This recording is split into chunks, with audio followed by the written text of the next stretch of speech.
Good Saturday morning, everyone. Today on Perspectives, salt is, of course, a well-used condiment over the centuries, but is also the acronym for the South Alabama Land Trust. It is a nonprofit agency dedicated to protecting the land and wildlife, as well as providing environmental education in coastal Alabama. The goal is simple. According to its members, they want the present and future coastal residents to enjoy clean water, as well as the protection of marine life, wildlife, and outdoor recreation. The South Alabama Land Trust was incorporated in 1990 as a nonprofit to support the Weeks Bay National Estuarine Research Reserve in its efforts to conserve the coastal plains of Baldwin County. However, in 2009, it became a nationally accredited land trust. According to its website, the South Alabama Land Trust has the support of more than 550 members. And so far, SALT has protected more than 10,500 acres of coastline in Baldwin and Mobile counties. Now, here are just a few of the areas where SALT has acquired the environmentally sensitive land and habitat in Mobile and Baldwin counties. The Alta Fish River, a 60-acre parcel there of land on Fish River near the Rio Vista, which was acquired by SALT. The rangeline property along a tributary to Deer Fork River in Mobile County. Owens Bayou, which sits along a main tributary to Wolf Bay in Baldwin County. The Dauphin Island Bird Sanctuary, which has been recognized by the National Audubon Society as one of the top 4 migratory bird sites in the United States. Oyster Bay near Gulf Shores. The property boasts wetlands and coastal habitats for wildlife. And SALT holds a conservation easement within the floodplain of the Alabama River. Now, these are just a few of the South Alabama Land Trust holdings, SALT. There are several more properties that will also be preserved forever. Organizers say that this is done through conservation easements of the land, donations of acreage, as well as the purchasing of land. They also say what they acquire can never be sold to developers. Joining us this morning, Connie Whitaker, the Executive Director of the South Alabama Land Trust, along with board member Chesley Allegre. We will also talk with Jennifer Greene, the City of Mobile's Director of Programs and Project Management, how SALT is working with the City of Mobile, including plans to protect a nearly 50-acre wetland habitat near the city's Brookley by the Bay property. The South Alabama Land Trust, SALT, working with city officials to improve and expand Mobile's green space and the environmental imprint on a city that prides itself on the beauty of its special coastline. Stay with us this morning as we find out more on what the South Alabama Land Trust is creating for the future as Perspectives continues.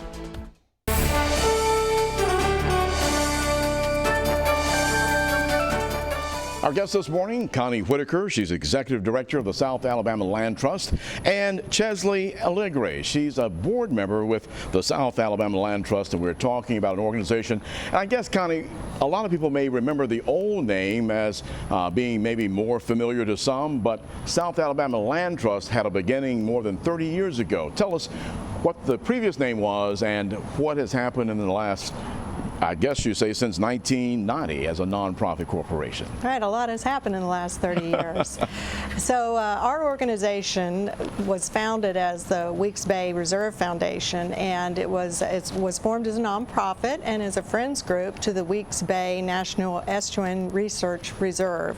And at the time of our founding, our mission was to provide environmental education and also to protect land. And the focus of that protection was around the Weeks Bay area, and we did in fact assist them in preserving over 4,000 acres.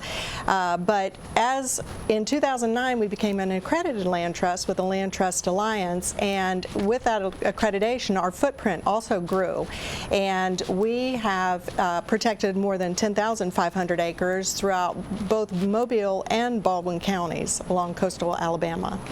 I love the mission that says that SALT's mission is to protect them. We're talking about the land and the habitats, and to protect our quality of life. So there's a relationship there between both the quality of life for us as, say, human beings, as well as the habitat and for wildlife. We all are in this together, I guess you could say. Absolutely, we're all in it together. And with Baldwin County is one of the fastest growing counties in Alabama, and with that growth and development, there's less habitat, obviously, and that affects not just the habitat, but the quality of our water. And we're doing everything that we can to protect those areas along coastal shoreline for economic impact as well. We need to keep those riparian buffers in place and keep those shorelines in place so that when we have these hurricanes, as we often do, that we are protecting our coastlines for both our flora and fauna and the folks that live here. Let's bring Chesley in here. Chesley, you have a financial day-to-day type of operation that you're working in the financial world. What attracted you to SALT?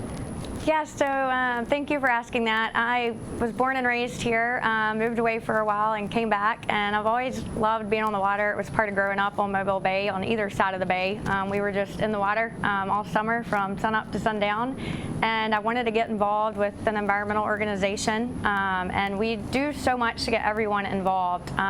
You know, you can check out our website anytime. We have guided paddle trips, guided nature walks. We want everyone feeling like they see what they're helping to protect. When you become a member of South Alabama Land Trust, you are actually helping to conserve this land. And we do open a lot of it up for public activities. So we want you to come and join those on both sides of the bay, that we have things all throughout the year. You know, when you look at the amount of land and where it is, I know there are a couple of places in the wetland and the causeway area where it looks exactly like it did when America was discovered, so to speak, when the Native Americans were on their way here across the land bridge. It looks undisturbed, and just as it has for thousands of years. And is that sort of the goal that you have when you are able to purchase these land blocks, to where you can have it as natural as possible, the way it was or the way it has always been?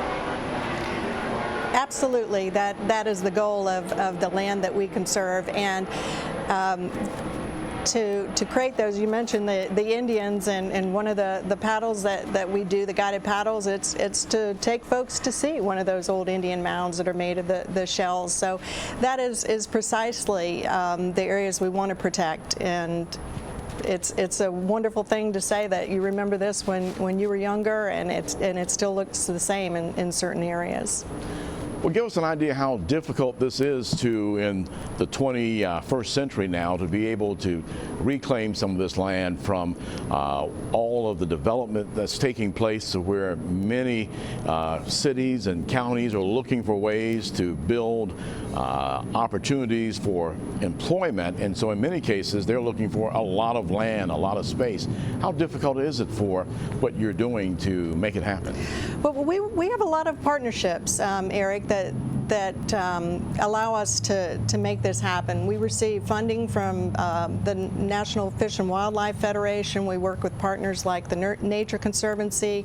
We work with municipalities like the City of Gulf Shores and the City of Mobile, the town of Dauphin Island. So there is a lot of collaboration and a lot of partnership that we're all working together on a lot of these activities, so and the preservation. So we can't do it alone. It is a community-wide effort, and we have these nonprofit organizations as partners. We have corporate support. We have individual support. So it really does take a community to make this happen.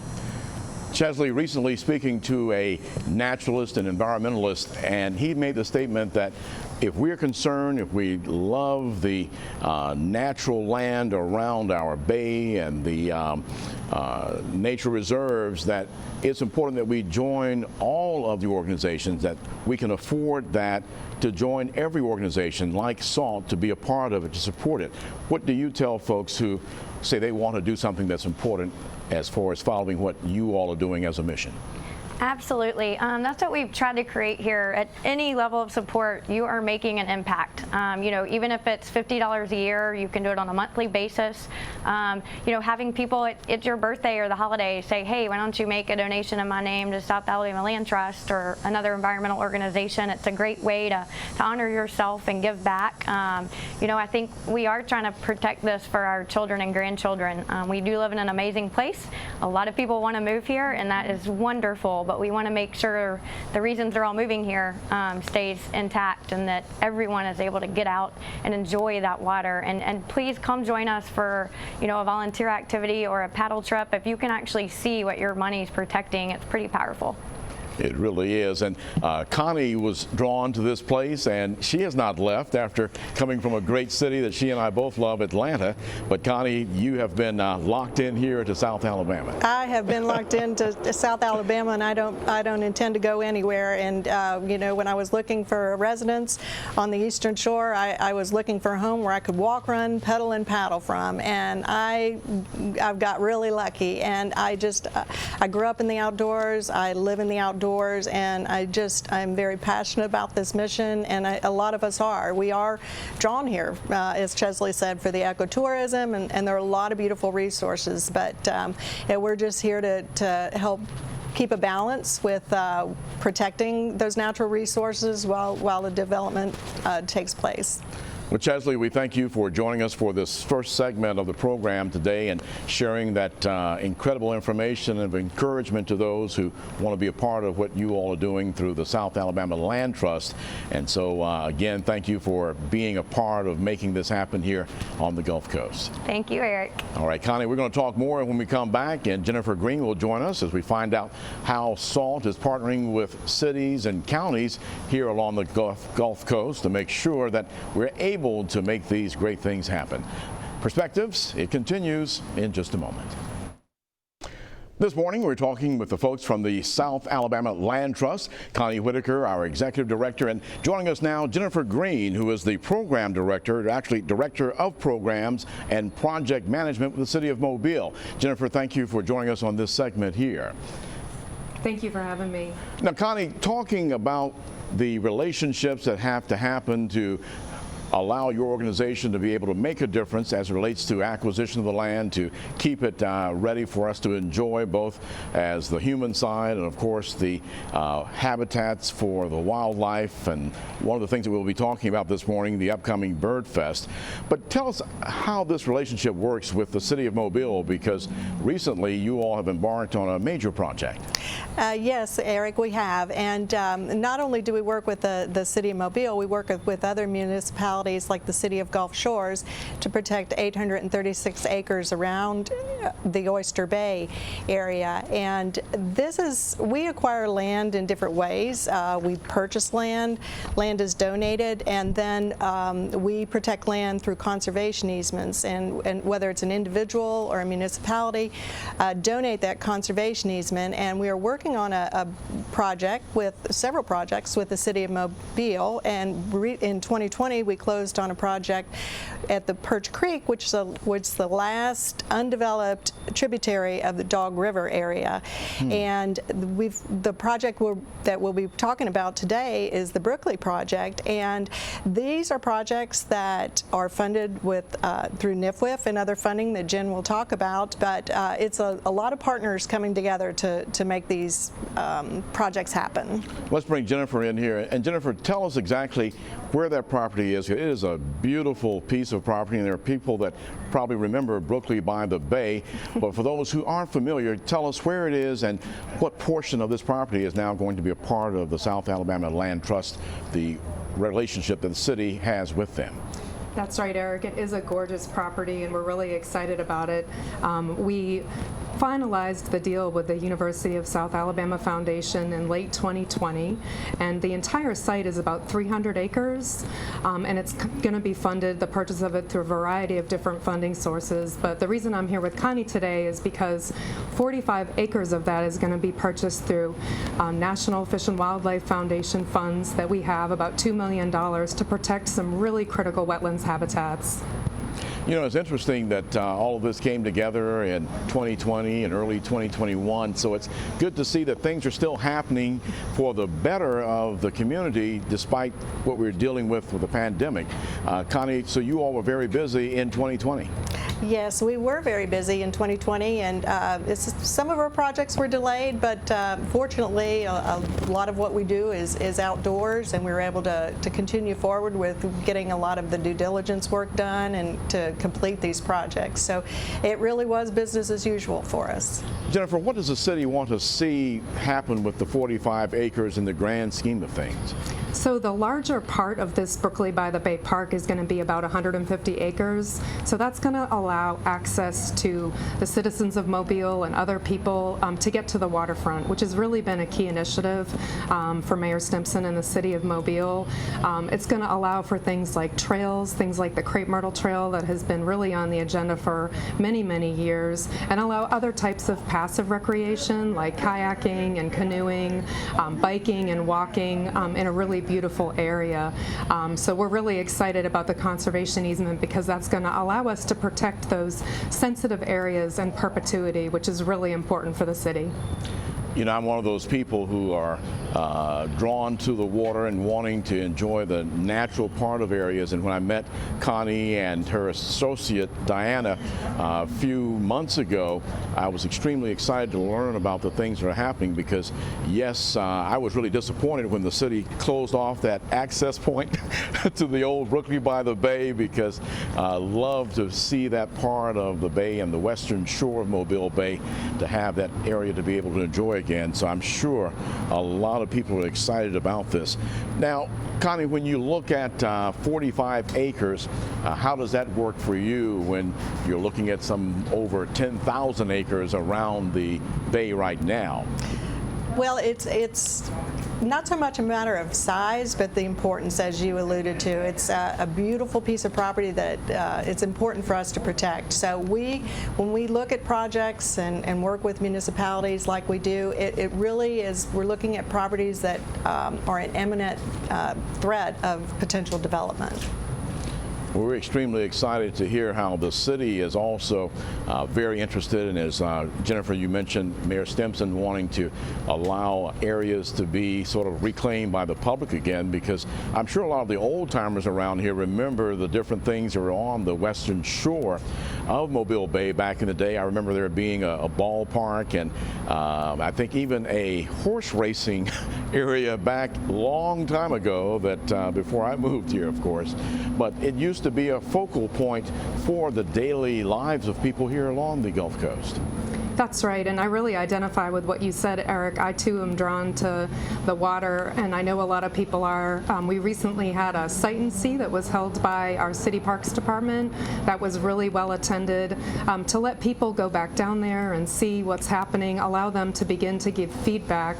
We're really in the beginning of what's going to be happening down there, so the planning about how Berkeley is going to fit into the other parks that we have, like McNally Park and Helenwood Park, that's being going to be renovated after some storm damage, as well as the Perch Creek Preserve. It's really going to be a game changer for that area and a game changer for the city of Mobile in order to access these beautiful waterfront areas. This is truly exciting, and we thank you so much for sharing this information and being a part of making it happen through the city of Mobile. I guess, Connie, one of the things we want to make sure we get in here before we wrap up this morning, coming up starting October 6th, which is just a few days away from this program airing on Saturday morning, is the John L. Borum Alabama Coastal Bird Fest. How does that tie into what the SALT organization is doing? Well, Eric, it fits in our mission perfectly to create opportunities for the public, and people come from all over the country and even outside of the country to participate in this event. And we create recreational opportunities. We actually, for the first time this year, we're going to be having a guided paddle on the Perch Creek on the Blue Way there. there. And other partners who have been instrumental in seeing those projects through the Mobile Peninsula and the Dog River Clearwater Revival Groups. Again, these are all nonprofits that are all working together to make this happen, with this city really spearheading a lot of these activities. But we have events and workshops from Dolphin Island to Gulf Shores over those 4 days, and walking tours, paddling tours, bus tours, photography workshops. We're doing a backyard habitat workshop for the first time this year, and some of the trips are full, but there's still lots of opportunity to sign up and participate in these events. And again, as you mentioned earlier, we're living in a world of COVID. A lot of these are outdoor guided events, and so we're looking forward to getting folks out here and showing them some of these beautiful, special places and resources that we have. Okay, and so real quick, someone who's interested, and how do they register for the upcoming program? They can go to our website, southalabamalandtrust.org, and we also have a website for BirdFest. But the best way to go is to go to southalabamalandtrust.org.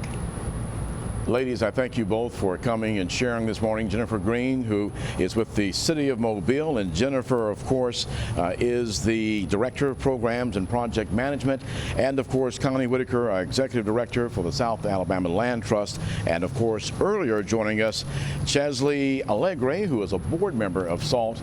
We thank you so much for sharing this exciting information and another way for us to enjoy the natural beauty here along the Gulf Coast. We thank you. Thank you, Eric. Thank you. For more information about the South Alabama Land Trust, check out their website at southalabamalandtrust.org. There you can find out more about their work with their partners, the National Fish and Wildlife Foundation and the Nature Conservancy. You can also call their phone number at area code 251-990-5004. The office is located on Highway 98 in Fairhope. And for the latest information about the City of Mobile's plans for the Brookley on the Bay property, you can contact Mayor Sandy Stimson's office at 251-208-7395. Join us again here next Saturday morning for Perspectives as we discuss those important issues and seek solutions. I'm Eric. Thanks for watching Fox 10 News. Watch us live wherever you are on our mobile, our streaming news app, and you can also watch us on Roku, Apple TV, and Fire TV.